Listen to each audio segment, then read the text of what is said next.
Përshëndetje miq, sot ndodhem në Stamboll, në një dhomë hoteli.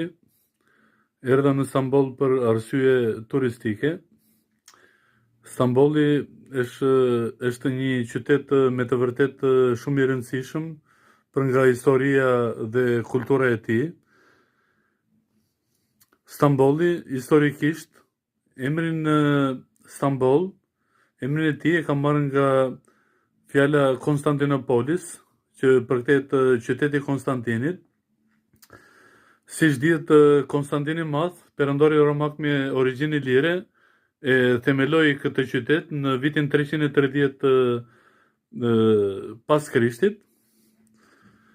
Më pas, ky qytet u quajt Konstantinopolis dhe në periudhën otomane ky emër u shndërua në Stamboll, i cili përdoret edhe sot.